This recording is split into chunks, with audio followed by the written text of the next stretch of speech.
det, du har solgt din guitar. De siger, den Falmer i findes butik. De siger, du synes, du er ved at være voksen, og du mener, guitarisme er noget pjat. I så fald synes jeg, du har fuldstændig ret. Men jeg har et andet billede af dig i mig.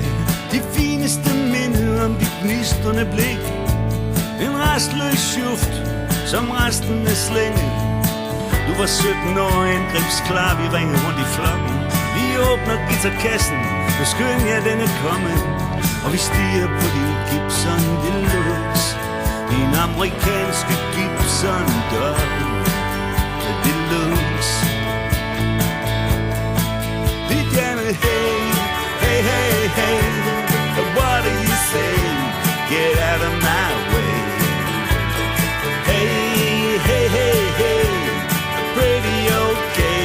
Det spiller sådan en great voice. 3 akkorder, som en øksemorder. Nu har nogen fortalt. En Gibson Deluxe er til salg.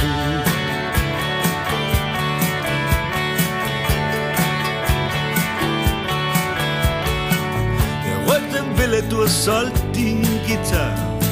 Hvem gav dig egentlig mandat til det?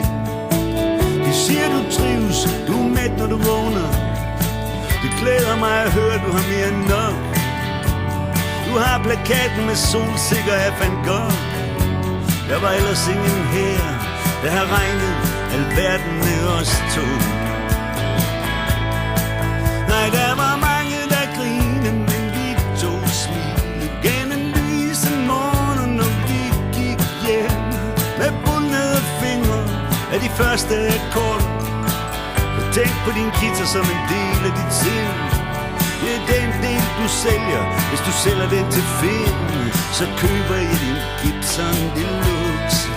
Din amerikanske Gibson Deluxe.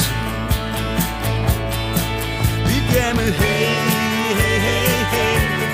What do you say? Get out of my way.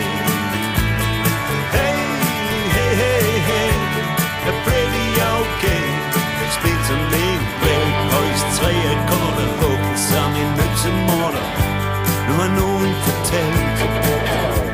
Din Gibson Deluxe er til salg.